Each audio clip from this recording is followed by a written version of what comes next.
갈라디아서 1장 11절에서 17절까지입니다. 제가 먼저 11절을 읽겠습니다. 형제들아, 내가 너희에게 알게 하노니 내가 전한 복음은 사람의 뜻을 따라 된 것이 아니니라. 이는 내가 사람에게서 받은 것도 아니요 배운 것도 아니요 오직 예수 그리스도의 계시로 말미암은 것이라. 내가 이전에 유대교에 있을 때에 행한 일을 너희가 들었거니와 하나님의 교회를 심히 박해하여 멸하고 내가 내 동족 중 여러 영갑자보다 유대교를 지나치게 믿어 내 조상의 전통에 대하여 더욱 열심히 있었으나 그러나 내 어머니의 태로부터 나를 택정하시고 그의 은혜로 나를 부르신 이가 그의 아들을 이방에 전하기 위하여를 내 속에 나타내시기를 기뻐하셨을 때 내가 곧 혈육과 의논하지 아니하고 또 나보다 먼저 된 사도된 자들을 만나려고 예루살렘으로 가지 아니하고 아라비아로 갔다가 다시 다메섹으로 돌아갔노라. 아멘. 제가 중학교 때로 기억이 됩니다. 방학을 맞아서 인근에 청천 기도원으로 일주일 동안 기도하기 위해서 갔더랬습니다. 중학교 때에. 하여튼 될 놈은 떡잎부터 다르다고 중학교 때에 갔더랬습니다. 지금 생각하면 왜 갔는지는 모르겠어요. 하여튼 혼자 갔더랬습니다. 그 당시만 해도 우리 한국교회가 기도원에서 기도하는 게 굉장히 열풍이었던 것 같아요. 그래서 그 청천 다락방이 인근에 있잖아요. 방이 없었어요. 제가 기거했던 방에 조그만한 방이었는데 첫날은 저 혼자 있었는데 둘째 날에 또 기도하러 오신 전도사님 두 분이 제 방에 같이 머물게 되었습니다. 넥타이를 메고 흰 와이셔츠를 입고 들어오신 전도사님, 저는 중학생. 대단히 불편했습니다. 그러다 한 이틀 지나고 나니까 많이 친해졌고, 그래서 이런저런 얘기를 나누게 되었고, 밤에 뭐 할 게 뭐 있겠습니까? 그 기도원에서. 그래서 성경적인 이야기들을 많이 나누었더랬습니다. 저도 어릴 때부터 모태신앙이었고 교회를 다니고 있었기 때문에 성경에 대해서 여기저기 그냥 군데군데 많이 알고 있었고 또래에 비해서는 기도원에 올 정도였으니까 대단히 많이 알고 있는 학생이었더랬습니다. 그래도 불구하고 제 머릿속에, 제 마음속에 해석되지 않고 이해되지 않는 성경의 부분들도 없는 건 아니었습니다. 특별히 제가 그 당시 가장 좀 이해가 안 되는 부분들이 하나님이 우리를 택하셨다라는 부분이 있었습니다. 나중에 알게 됐지만 그게 칼빈의 5대 교리 가운데에 선택설이라고 교리로 하는데 목사님들이 그런 설교를 많이 하셨고 듣기는 많이 들었댔습니다. 그 선택설은 이런 겁니다. 우리가 태어나기도 전에 만세 전에 하나님께서 내가 구원받을 선한 게 없는데도 불구하고 뭐 태어나기도 전인데 뭐 선하고 악하고 그런 게 있겠습니까? 왜 갑자기 뭐가 끄지잡고 그렇습니까? 하여튼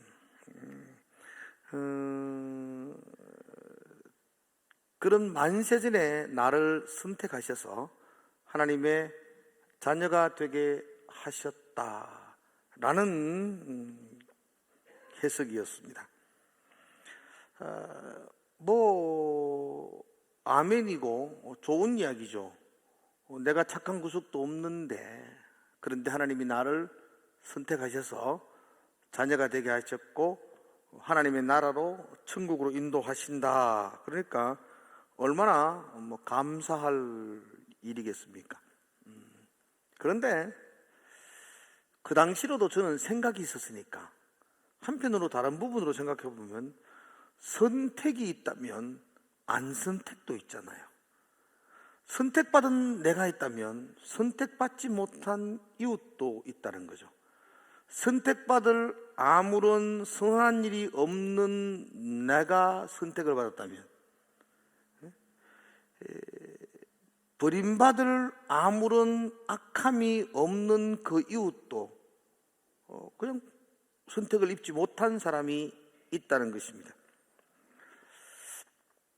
저는 선택을 받았다고 하니까 감사할 따름이지만 아무런 악함도 없는 내 이웃이, 내 아는 친구가 그는 선택받지 못했고 그게 도리어 버림이 되었다라고 생각한다면 선택받지 못한 사람에게 있어서 하나님은 굉장히 불공평하지 않나.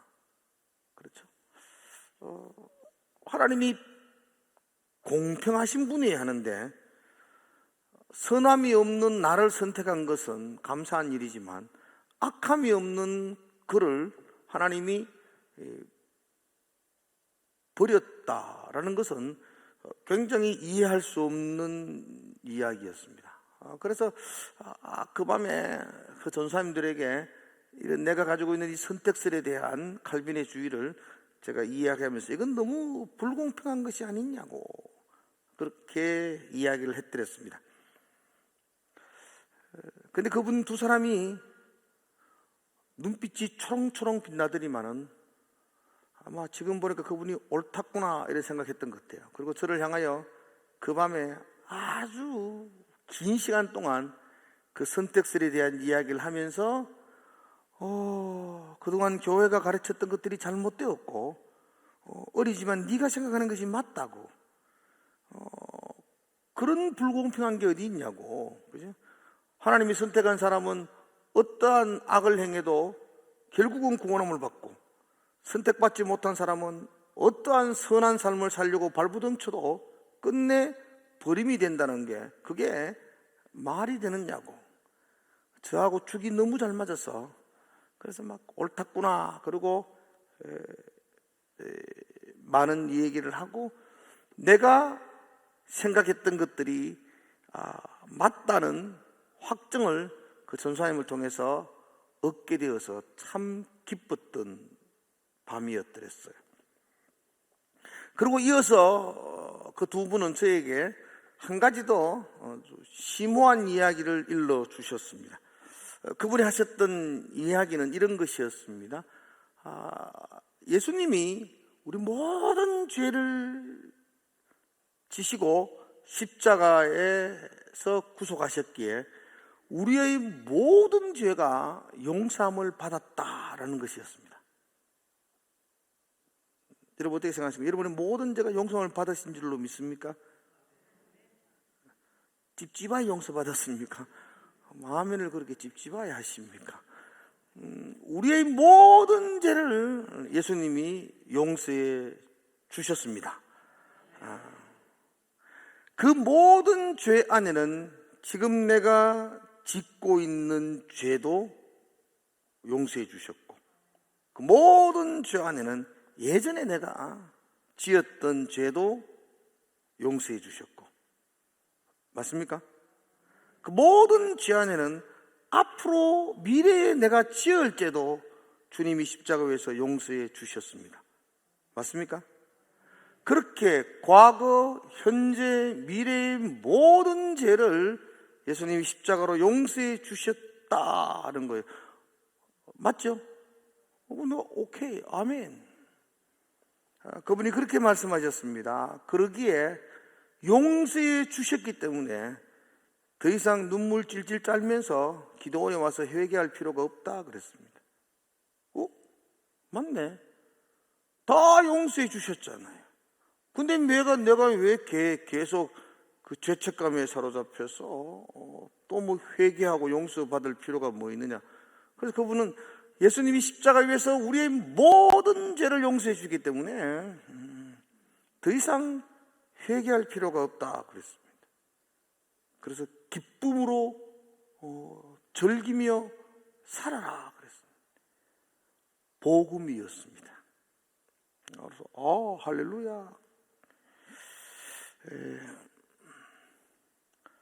그리고 내려와서 교회에서 친구들을 불러놓고 제가 설교를 하기 시작했습니다. 모든 죄를 용서해 주셨다. 이제는 용서받은 성도로서 기뻐하며 살지 죄 때문에 아파하고 회개하며 그렇게 살 필요가 없다. 회개할 필요도 없다. 그리고 선택설과 여기 두 가지 이야기를 제가 아주 열을 내어서 전파를 해드렸습니다. 나중에 한 일이지만 그 두 분은 기쁜 소식 구원파의 전도사들이었습니다. 제가 그날 밤 완전히 구원파가 되었습니다. 뭐 여러분도 다 아멘 했잖아요. 다 여러분도 구원파로 지금 다 다곡소에게로 돌아가셔서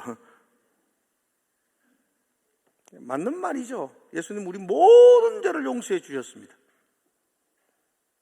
예수님에게 있어서 하나님에게 있어서의 과거와 현재와 미래는 없습니다. 그분은 다 현재입니다. 그래서 용서해 주셨습니다. 그러나 우리는 미래가 있고 과거가 있고 현재가 있잖아요. 주님이 우리 죄를 다 용서해 주셨는 것은 진리입니다. 그러나 우리는 앞으로 그 용서받은 성도로서 주님이 싫어하시는 그 죄의 문제를 붙들고 피 흘리기까지 싸우고 이기고 의와 거룩으로 나아가는 열정이 우리에게 있어야 합니다. 다 용서를 받은 사람으로서 마음대로 살아라. 그건 말이 안 됩니다. 용서를 받았기에, 그죠? 그렇게 살 수 없는 게 용서를 받은 성도의 삶입니다. 목욕 싹 하고 나와가지고는 꾸중물 안 틀려고 노력하는 겁니다. 그래도 꾸중물 튀지요. 그러나 목욕 싹하고 목욕 싹했기 때문에 꾸중물 속에 한번 뒹굴고 놀자 이렇게 하는 것은 있을 수 없는 일입니다. 그래서 우리는 용서를 받았음에도 불구하고 끊임없이 주님이 싫어하시는 그 죄의 문제를 붙들고 싸우고 하나하나 이기나가고 또 넘어졌을 때 또 통곡하며 또 힘을 달라 그러고 또 주님 기뻐하는 모습으로 점점 나아가는 게 우리의 삶이어야 합니다. 그러나 그때에는, 예전에는 내가 중학생이었으니까 그런 것까지 몰랐습니다. 몰라서 그 단순한 그 한마디에 혹 현혹이 되어서 교회 안에서 구원파를 끊임없이 전하고 다녔고, 우리 목사님은 허파가 디비져가지고, 목사님 생각해보니까 얼마나 안타까워요. 그죠? 그래도 꽤 똘똘한 학생이었는데, 저기 어떻게 기도원 갔다가 저렇게 쉽게 홀라당 넘어가가 들어왔는지, 한동안 목사님에게 근심이 되었던 기억이 있습니다. 그러나 제 입장에서는 넥타이맨 전도사님이 그렇게 말씀하셨으니까 의심의 여지가 없었고, 저는 시골교회에 있었잖아요. 인근의 상림교회에 있었는데 그 시골교회에는 전도사님이 없었어요. 그 전도사님이라는 분은 대단한 분으로 생각되어졌고, 그분의 말은 예수님 말처럼 느껴졌었기에 저는 그렇게 한동안 그 진리 붙들고 신봉하며 나아갔던 기억이 납니다. 지금 갈라디아 교회의 상황이 이와 같습니다. 바울이 복음을 전했습니다. 바울이 전한 복음은, 그죠? 우리의 구원은 우리의 예씀과 노력으로 얻을 수 있는 것이 아니다 하는 것이었습니다. 하나님이 전적으로 부어주신 은혜로 인하여 구원에 이른다 라는 가르침이었습니다. 그때까지만 해도 갈라디아서의 중요한 주제가 할례의 문제인데, 그때까지만 해도 그 당시 갈라디아 교회에는 유대교회의 영향을 깊이 받았기 때문에 그렇게 은혜로 구원받는 것이 아니고 할례를 통해서 또 율법을 지킴으로 통해서, 그죠? 하나님의 자녀된 표시를 하며 살아야 한다라고 그들은 배웠더랬습니다. 그런데 바울은 아니다. 우리의 할례가 우리의 구원을 이룰 수 없고 우리의 율법의 준수가 우리를 구원으로 인도할 수 없다. 하나님이 우리를 전적으로 사랑하셔서 하나님이 선택하셔서 우리를 구원해 주셨다. 그래서 은혜다. 그저 받은 구원이다. 우리의 노력과 예수님이 그 속에 침투할 수 없는 그저 주신 하나님의 은혜다라는 게 바울의 복음이었습니다. 그런데 이 바울이 전한 이 복음에는 치명적인 약점이 있습니다. 지난 시간에 말씀을 드렸지만 이 바울의 복음에는 인간의 종교성에 대한 염두가 없습니다. 우리 모든 인간에는 종교적인 열정이 있습니다. 종교적인 성취감이 있습니다. 여러분, 뭔가를 이루고 노력해서 뭔가를 성취할 때에 안정감을 얻습니다. 내일 시험이 있는데 공부를 잘하다 보면 오늘 공부를 좀 해야지 밤에 잠이 옵니다. 뭔가를 해야, 성취를 해야만이 안정을 얻는 게 우리의 본성입니다. 바울의 복음은 뭔가를 성취감을 이룰 수 없다는 겁니다. 아무것도 필요 없다는 겁니다. 아무것도 할 필요 없습니다. 그냥 오로지 하나님이 주신 은혜로 구원을 받는다 그러니까 처음에는 거저 주신 것 공짜니까 너무 감사하고 너무 기쁘고 새로운 소식이라고 생각되었지만 시간이 조금 지나니까 여러분, 공짜치고 사기가 아닌 게 없습니다. 어디 가서 공짜로 뭐 준다 하면 다 사기입니다, 여러분. 우리의 일상생활에도 공짜는 없습니다. 뭐런 대가를 지불해야만 됩니다. 그런데 하나님의 놀라운 이 구원이 거저 주신 은혜라 그러니까 처음에는 아멘으로 받아들였지만 곧이어서 종교성의 만족이 없고 성취감이 없으니까 안정감을 잃어버리고 이거 뭔가 잘못되지 않나 라는 생각을 가지게 됩니다. 마침 그럴 때에 예루살렘에서부터 성경에 능통한 사람들이 갈라디아 지방에 오기 시작했습니다. 그리고 그들이 바울이 전한 복음에 대하여 이건 잘못되었다라고 갈라디아 성도들에게 가르치기 시작했습니다. 그렇게 가르친 사람들이 예루살렘에서 온 교사들이었습니다. Made in 예루살렘. 아주 가치가 있는 사람들입니다. 그죠? 그들이 그냥 다른 데서 왔다 그러면 니 뭐 아는 게 있나 라고 생각하지만 그들이 본토 예루살렘에서 온 정통적인 교사들이었으니까 중학생 저에게 넥타이를 맨 전도사님과 똑같은 존재들이었습니다. 그러니까 그들이 하는 말이 귀가 솔리게 되고 갈라디아 성도들이 현혹되기 시작합니다. 그들은 바울에 대해서 그렇게 이야기합니다. 이 바울은 원래 가발리아의 문화에서 공부했던 사람이다. 우리 유대교를 배웠던 사람이다. 그런데 그가 어느 날 자기 생각을 조금 가미해서 새로운 기독교를 사람들에게 현혹하고 있다.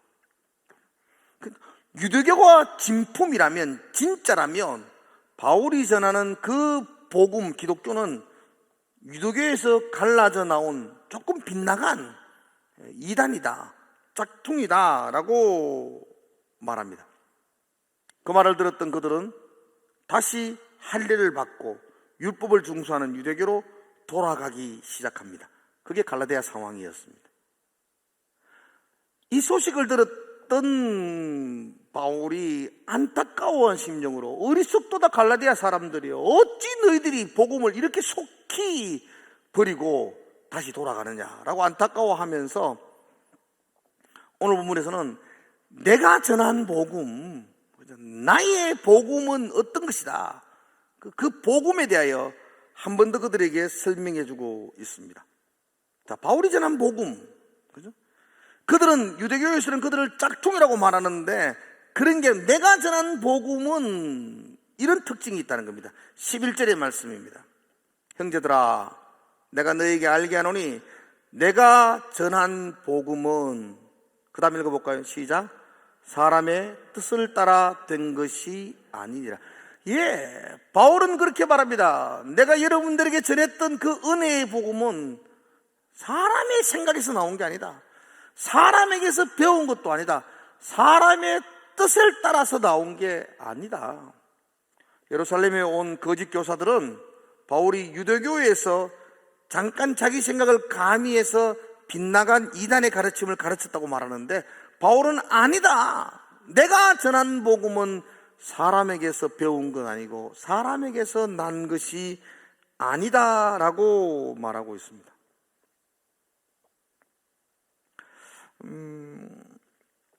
13절에 보면 이렇게 말하죠. 내가 이전에 유대교에 있을 때 행한 일을 너희가 들었거니와 하나님의 교회를 심히 박해하여 멸하고, 이렇게 말합니다. 사람에게서 배웠던, 유대교에서 배웠던 그 지식은 교회를 박해하고 포악하게 하는 잘못된 일에 쓰임받는 도구로 나를 살게 했다. 그래서 사람에게서 배웠던 것들은 유익함이 없었다. 도리어 사람을, 교회를 박해하는 것이었다. 내가 받은 복음은, 내가 또 여러분들에게 전한 복음은 사람에게서 난 것이 아니다라고 말합니다. 그럼 어디에서 난 거냐? 그럼 바울의 복음은 어디에서 난 거냐? 12절에 뭐라고 됐죠? 이는 내가 사람에게서 받은 것도 아니요 배운 것도 아니요, 같이 읽을까요? 시작. 오직 예수 그리스도의 계시로 말미암은 것이라. 내가 전한 복음은 예수 그리스도의 계시다라고 말하고 있습니다. 계시가 뭔지 아세요? 계시를 뭐라고 설명하면 제일 좋을까요? 계시라는 건요, 내 속에서 깨달아지고 내 속에서 알게 되어진 그 무엇이 아닌 겁니다. 계시란 내 아닌 다른 곳에서 나에게 주어진 것입니다. 이해가시겠죠?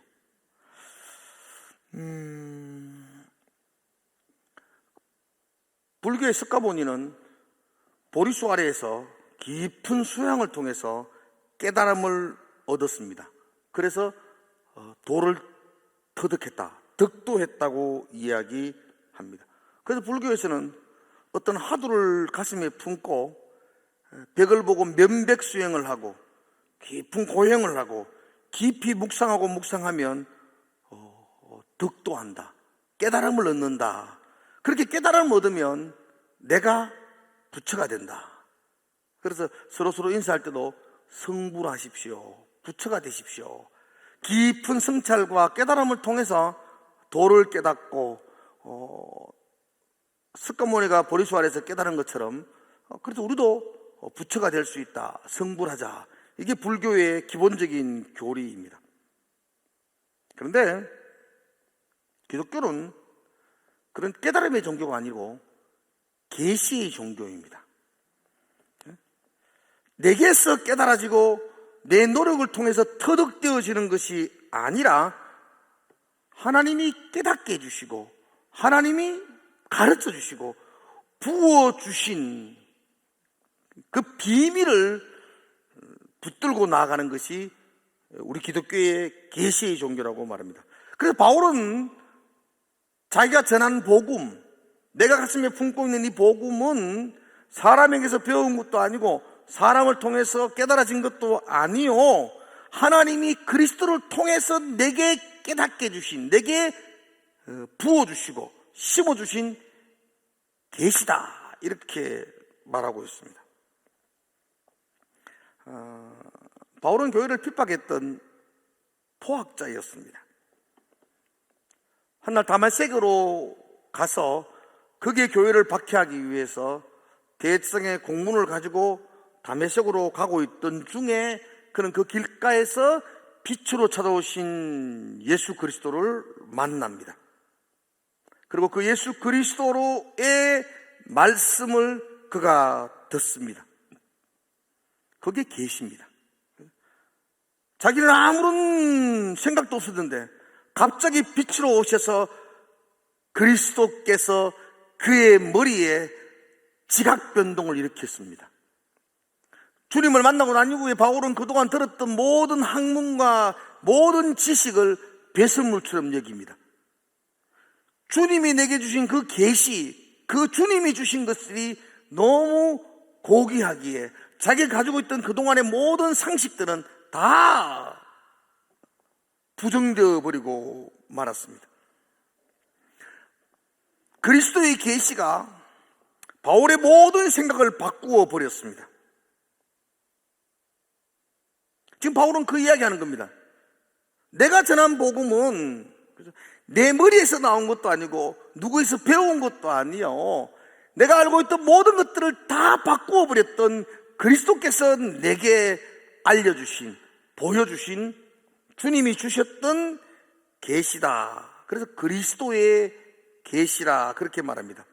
그 이후에 바울은 복음을 먼저 알고 있었던 예루살렘의 사도들을 만난 적도 없고 만나지도 않았고 다메섹으로 가서 그 계시의 말씀을 다시 묵상하고 소화하고 그리고 아라비아로 갔다가 다시 다메섹으로 갔다 그렇게 말하지 않습니까? 그 자기가 지금 전하고 있는 이 복음은 그 누구 사도 바울이나 사도 베드로나 야고보와 같은 먼저 한 사도들이 보태준 게 아니요, 주님이 내게 주셨던 그 계시, 그 원형의 계시 그대로 내가 너에게 전하여 줬다라고 말하고 있습니다. 여러분, 복음은 매우 편리합니다. 그리고 아주 쉬운 길입니다. 율법을 지키고 할례를 행하고 자신의 예성과 노력과 헌신을 통해서 하나님께로 나아가고 구원을 얻는, 그건 인간으로서 갈 수 없는 어려운 길이었습니다. 그런데 주의 은혜로 그냥 단숨에 구속고 제사함을 받았다, 하나님의 자녀가 되었다, 이건 너무나 쉽고 단순한 진리였습니다.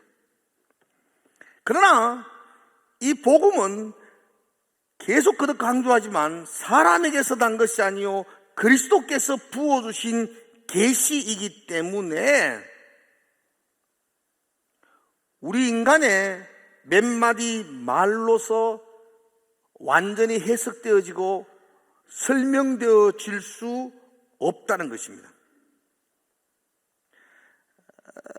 하나님이 우리를 만세 전부터, 내가 태어나기도 전에 하나님이 나를 선택하셨다.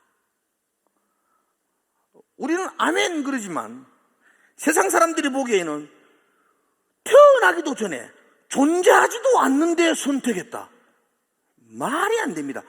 없는데 선택했다. 만세 전에 나라는 존재는 없습니다. 그런데 하나님은 그때 벌써 나를 선택했다. 이건 말로서는 설명할 수 없고 이해될 수 없습니다. 또 이어서 좀 전에도 말했지만 선택받지 못한 사람들은 그럼 뭐냐? 왜 누구는 선택하고 누구는 선택 안 했느냐? 그런 부분에도 우리는 뚜렷한 설명을 할 수가 없습니다. 왜냐하면 이건 하나님이 그리스도를 통해서 우리에게 부어주신 계시이기 때문입니다.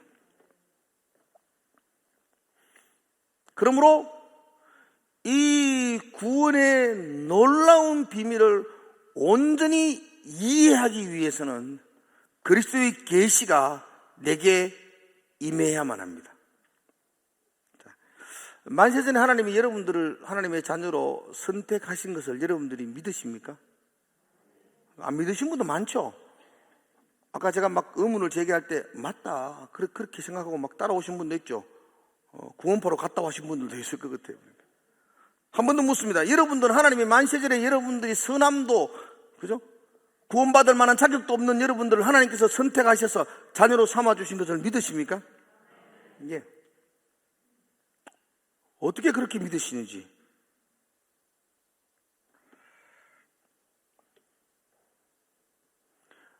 저 역시 한 점의 의심이 없이 하나님께서 나를 태초에 선택하셔서 여기까지 인도해 주셨다는 것을 추호도 의심하지 않습니다. 어떻게 그게 의심이 안 되는가? 어떻게 하나님이 나를 태초에 구원하셨는가? 잘 모릅니다. 그런데 그게 믿어지도록 그리스도께서 내게 계시해 주셨던 것입니다. 설명해 보시라고. 설명 못합니다. 그런데 믿습니다. 이건 우기는 게 아니고 그리스도께서 내게 그 오묘한 비밀을 믿을 수 있도록 나에게 계시해 주신 것입니다. 여러분도 마찬가지입니다. 그걸 어떻게 인간의 몇 마디로 설명할 수 있겠습니까? 하나님의 오묘한 계시를 우리가 어떻게 설명할 수 있겠습니까? 그럼에도 불구하고 주님께서 우리 마음에 그 은혜로 계시의 영을 부어 주셨기 때문에, 성령의 영을 부어 주셨기 때문에 우리가 설명할 수 없는 그것이 믿어진다는 겁니다.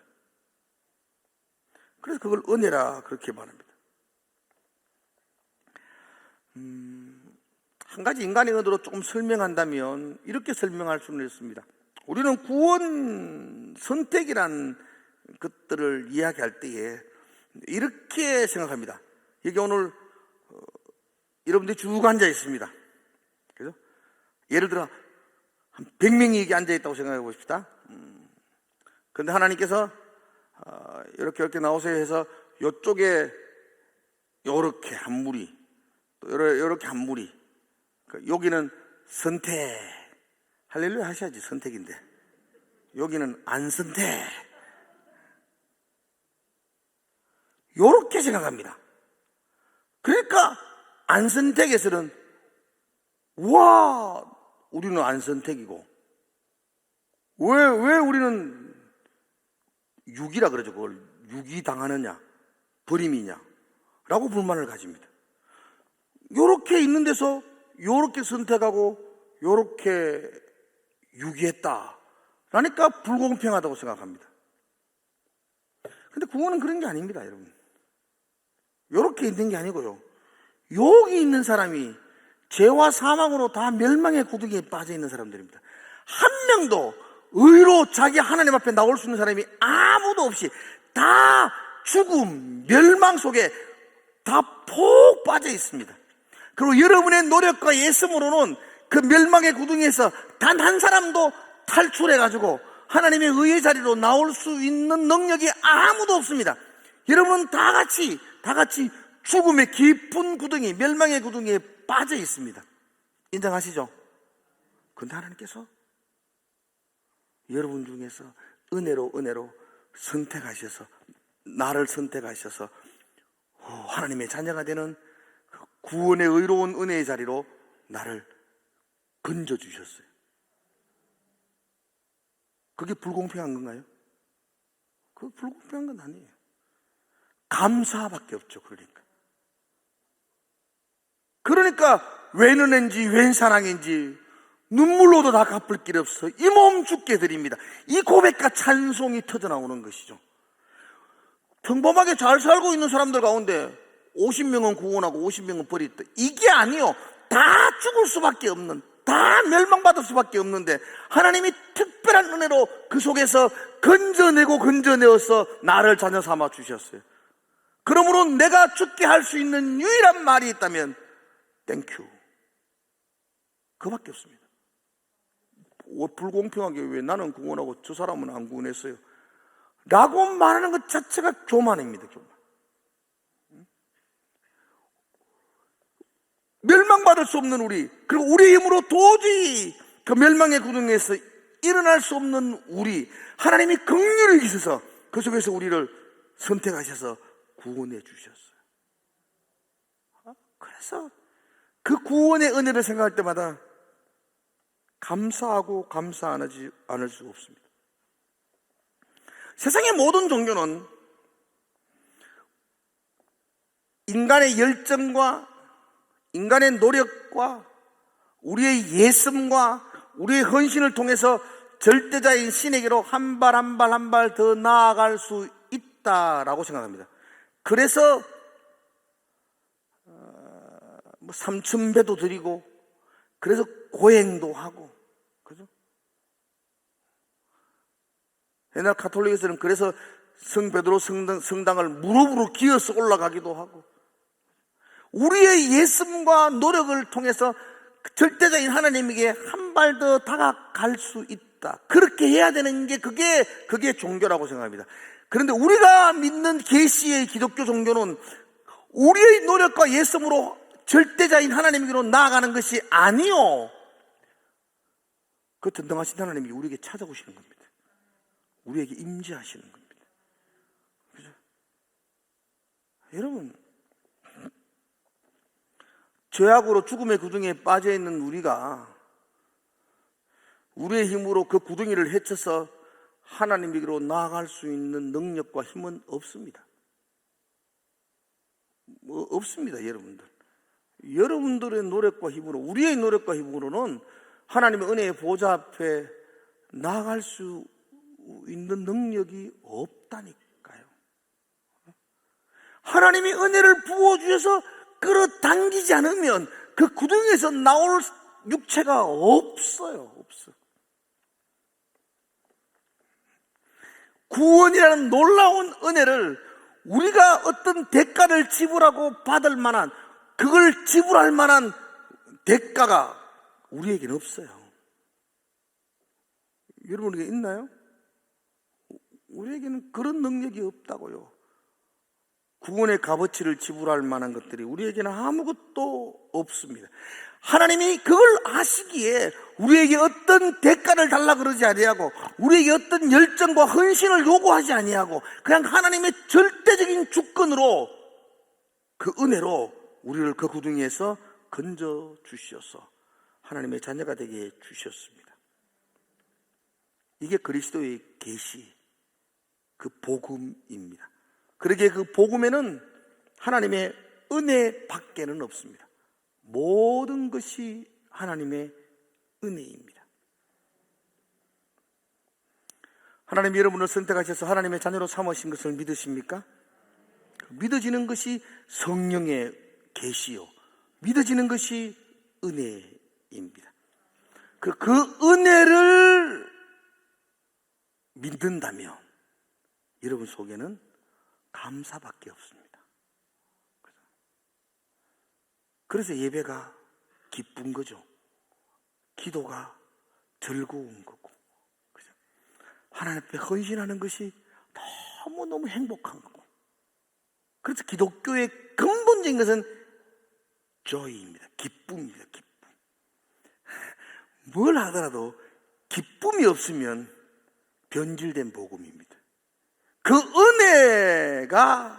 은혜를 또한 깨달은 사람에게 있어서는 그가 무엇을 하든지 그의 삶 속에는 기쁨이 차고 넘칠 것입니다. 복음은 내가 무엇을 한 일이 아니라 나를 위해서 무엇을 해주신 그게 복음입니다. 복음은 내가 무엇을 한 것, 그거 기록하는 게 복음이 아니고, 그죠? 하나님이 나를 위해서 행하신 일, 그게 복음입니다.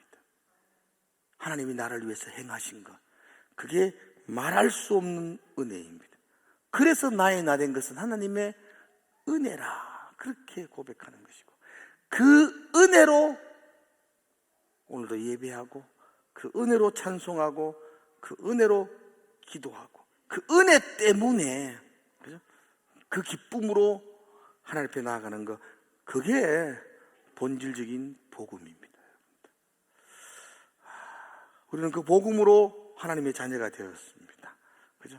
그 복음을 깨달아진 것이 성령이 우리에게 부어주신 계시의 영으로 하나님의 은혜로 또한 깨달아진 것이고, 그러게 오늘 기도할 때도 그 은혜의 그 감사와 그 기쁨으로 하나님 앞에 기도하시고 나아가시라. 그래서 여러분 마음 속에, 또 여러분의 표정 속에, 여러분의 삶 가운데 기쁨이 넘쳐나시기를 주의 이름으로 축복을 드립니다. 기도합시다. 사람에게서 난 것도 아니고 사람에게서 배운 것도 아니라 그리스도께서 부어주신 그 계시, 그 은혜, 그 계시로 우리가 구원의 비밀을 깨닫게 하셔서 감사합니다. 생각해보면 모든 것이 하나님의 은혜입니다. 그 은혜에 감사하여, 그 은혜에 감격하여 하나님 앞에 한 발 한 발 더 나아가며 찬송하며 기쁨으로 나갈 수 있는 우리의 삶이 되게 하여 주시옵소서. 오늘도 찬송하고 기도할 때에 그 은혜의 감격과 기쁨이 우리 온몸을 충만케 하여 주시옵소서. 예수님 이름으로 기도드리옵나이다.